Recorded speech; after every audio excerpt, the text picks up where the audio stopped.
materials po ninyo na i-deliver na. Maraming salamat. Tagid na ba nila? May mga kwento ang lansangan na hindi naririnig ng karamihan. Sa gitna ng hirap at katahimikan, may tulong na dumarating nang walang kapalit.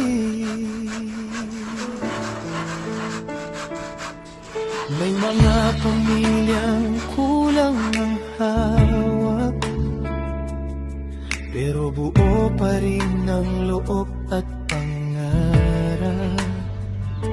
Hindi sila humihingi, hindi rin nagre-reklamo.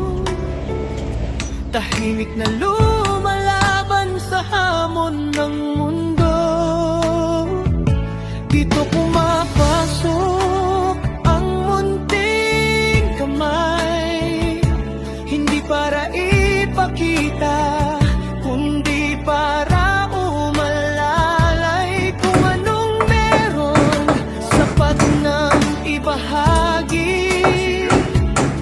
Basta ang puso ay tapat at totoo palagi.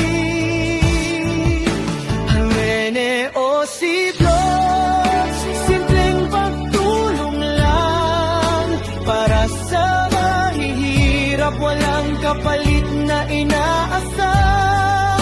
Hindi para sa papuri, hindi para sa pangalan, kundi para sa kapuwang pagod na sa kahirapan.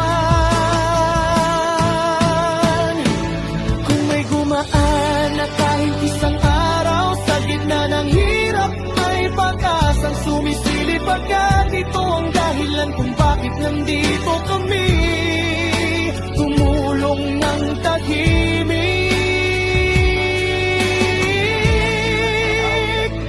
Minsan sapat na ang So yan po guys ang update natin ngayon. Diretso dito. So maliit lang yung area, so amorang ibukod ang area. So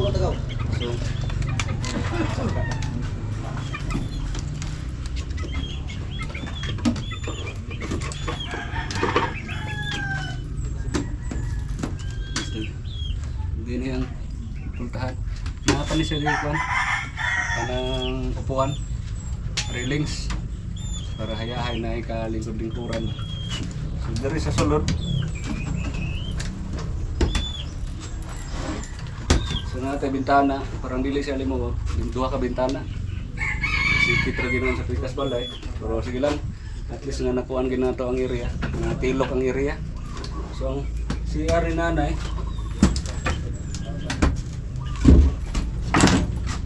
dito may paminto dito. Diyan ang CR ni nanay. Saka dari sa gilid ang ano, dari sa gilid ang yan.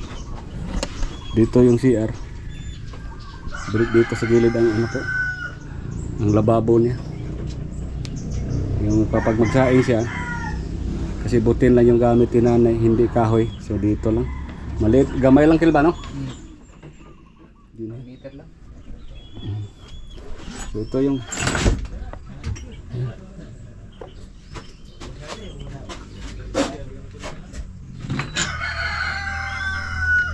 ang atong kulang lansang 3, 4, number 3, number 4 at saka 1.5. So yun, simula na silang nagbingbing.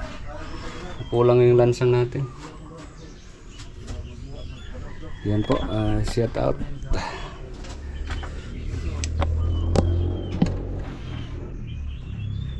Lako na nito lugar.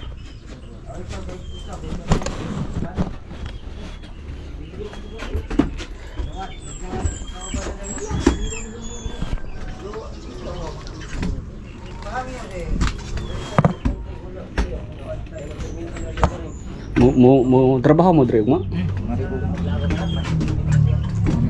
Daghan man atong 2x2 no. Oh. Tuwa pa ba dito? Bakit nandito kami tumulong ng tahimik? Minsan sapat na ang makinig sa tabi. Minsan sapat na ang sabihin, kaya mo yan palagi. Hindi lahat Uy, salamat. Malapit na. Yan po, si nanay, masaya na si nanay. Malapit na matapos ang kanyang bahay. So bukas po, marami pang gawin ng karpintero. Magpatuloy sa pagdingding at sa paggawa ng series dito. Yan sige na ha. Sige. doon nagsisimula ang pag-asang tunay.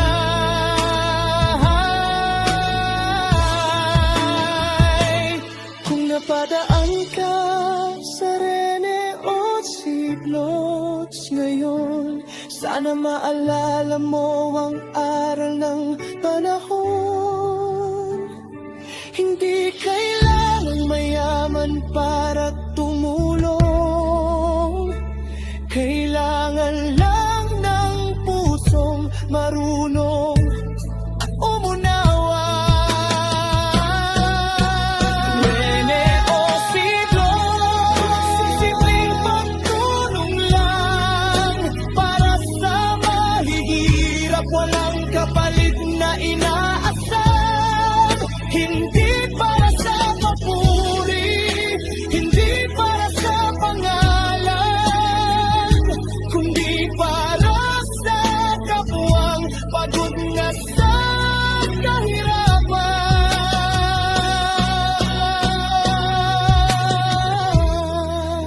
Tulong sa may hirap, walang kapalit na